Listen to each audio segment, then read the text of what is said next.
Sabe, tem uma palavra que, quando a gente ouve, parece que ela vem com um peso, uma certa poeira de biblioteca antiga. Ortodoxia. É verdade, soa rígido, né? Dogmático. Exato, quase como algo que não se pode questionar. Mas e se essa palavra for, na verdade, tipo uma chave mestra para a gente entender como os grupos se organizam? Gosto dessa ideia de chave mestra. Hoje a gente vai investigar uma suspeita.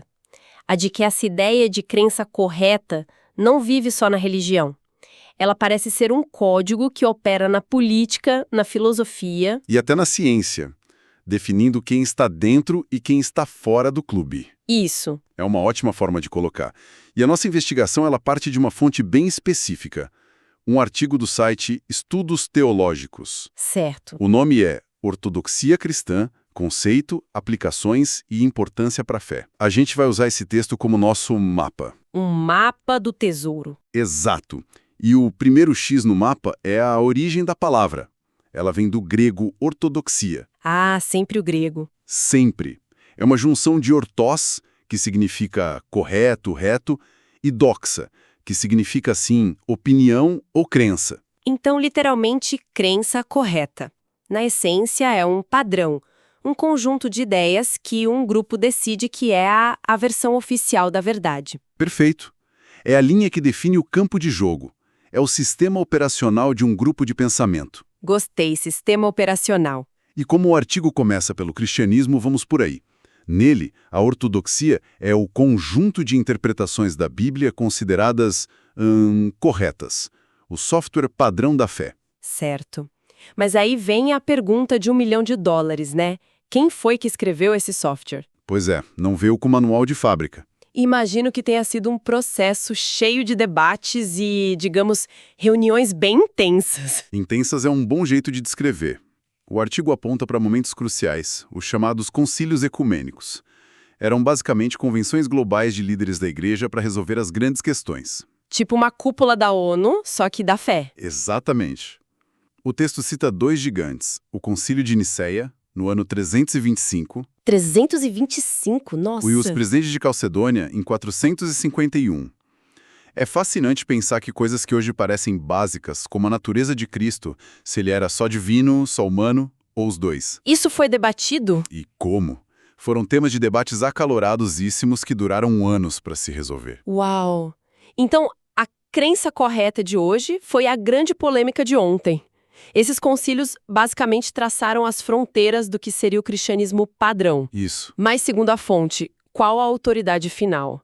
É o que foi decidido nessas reuniões ou o texto original, a Bíblia? Aí está uma nuance fundamental que o artigo destaca. A base de tudo, a fonte primária, é sempre a Bíblia. Entendi. Os concílios e os escritos dos teólogos antigos, os pais da igreja, são vistos como ferramentas, guias de interpretação, sabe? Ajudam a entender as escrituras, mas nunca a substituí-las. Ok. E com base nisso, o artigo resume o núcleo dessa ortodoxia. A crença na Trindade, na dupla natureza de Cristo, salvação pela fé, Deus como Criador e 2 sacramentos, batismo e a ceia. Certo, esse é o pacote básico, mas a gente sabe que a história não para aí. O cristianismo se dividiu em várias correntes, e é aqui que a nossa investigação fica mais interessante. Com certeza. Porque cada grupo parece ter sua própria versão da crença correta. Como o artigo explica essa fragmentação? Ele mostra que a grande briga, no fundo, é sobre a fonte da autoridade. Começando pela ortodoxia católica. Ok. O artigo argumenta que a estrutura de autoridade ali se expande. Além da Bíblia, existe a tradição da Igreja, que são séculos de ensinamentos, rituais, as decisões dos papas. Ah, a tradição com T maiúsculo. Exato.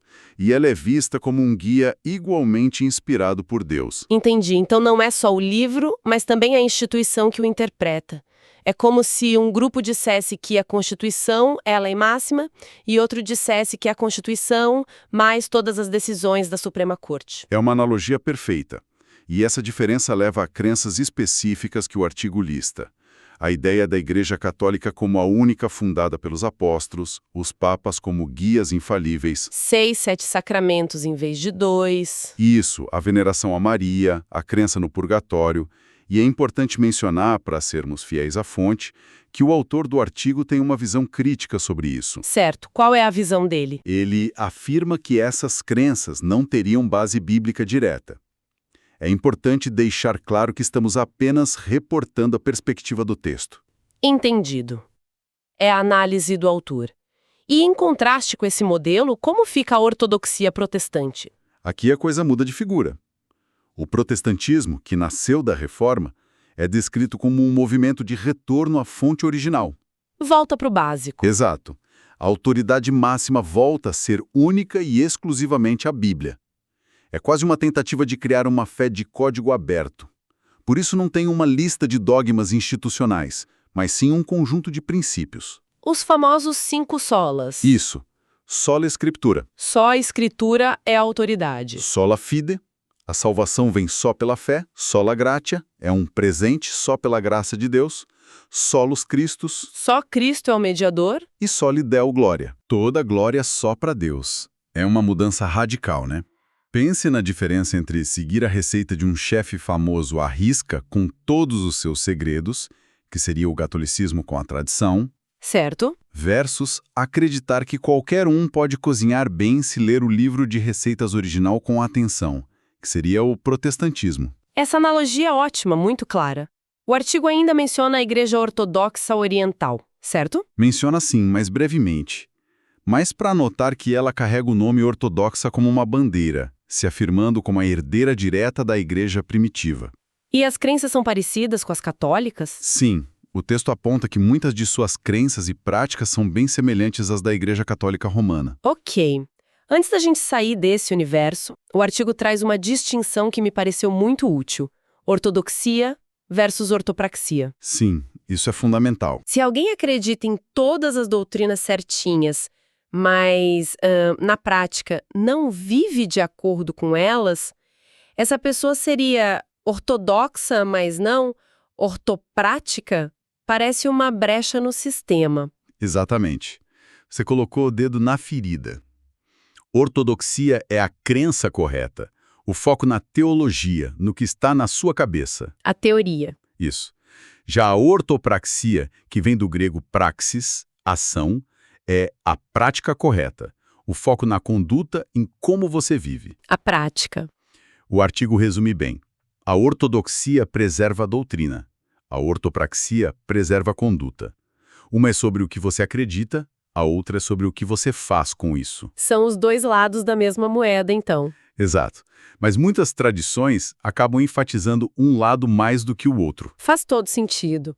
É incrível como essa estrutura de definir o correto é tão central no cristianismo. Fico pensando se esse mesmo manual de regras existe em outras grandes fés. O artigo explora isso e mostra que o padrão se repete, mas com adaptações. Por exemplo, No judaísmo, a ortodoxia está muito ligada ao cumprimento da Torá, a lei, e à manutenção das tradições. É um sistema bem baseado em regras, rituais. e no islamismo? Ali, a ortodoxia é centrada no Alcorão e na Suna, que são as tradições do profeta Maomé, com a fé em Alá e Maomé como pilares inegociáveis. Certo. E o budismo? Sempre me pareceu menos centralizado. E é mesmo. O artigo aponta o budismo como um caso diferente. Como não existe uma autoridade central única, tipo um papa, a ortodoxia é mais um consenso em torno de ideias fundamentais. Como as 4 nobres verdades? Exatamente. Elas e o nobre caminho óctuplo. É menos sobre uma lista de dogmas impostos e mais sobre um acordo geral. A estrutura de autoridade de cada sistema realmente define como a ortodoxia funciona. O que nos leva para fora da religião. Se essa ideia de crença correta é um padrão humano, ela deve aparecer em outros lugares, né? Com certeza.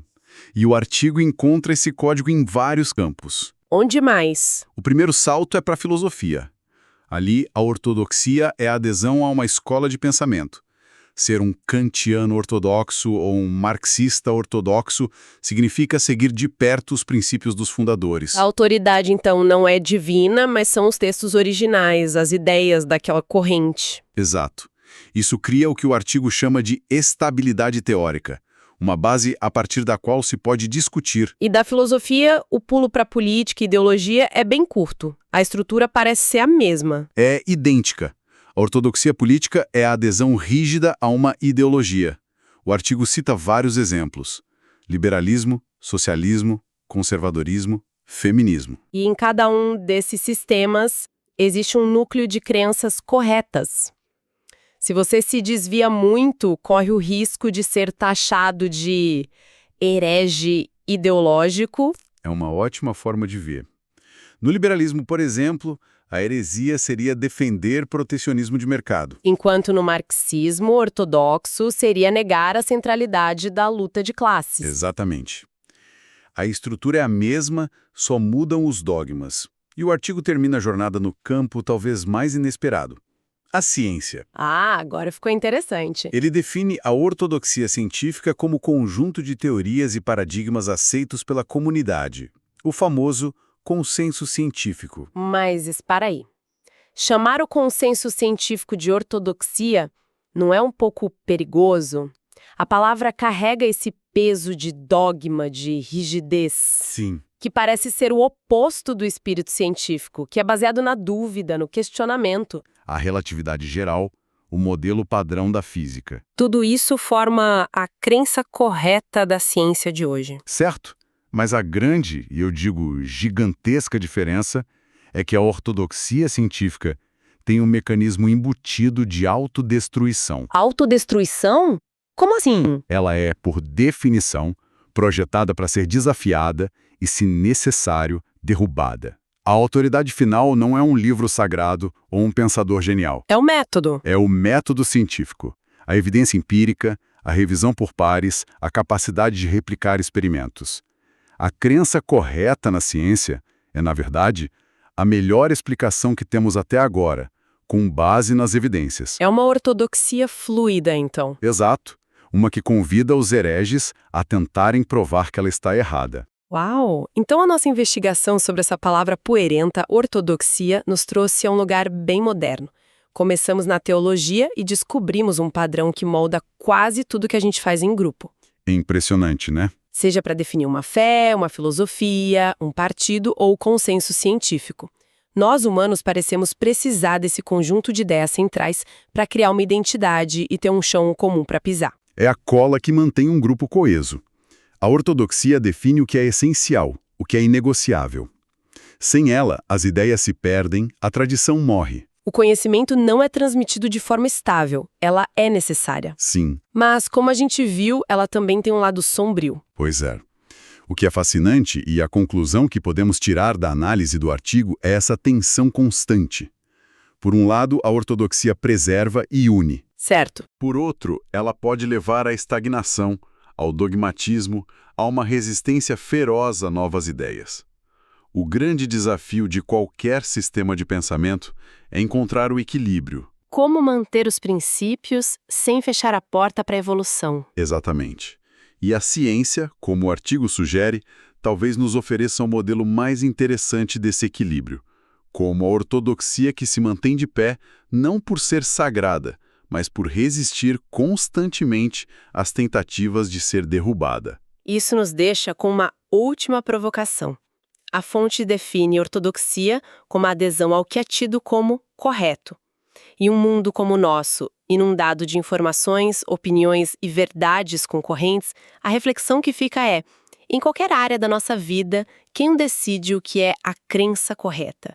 E talvez mais importante, como essa autoridade é construída, mantida e, quando necessário, desafiada?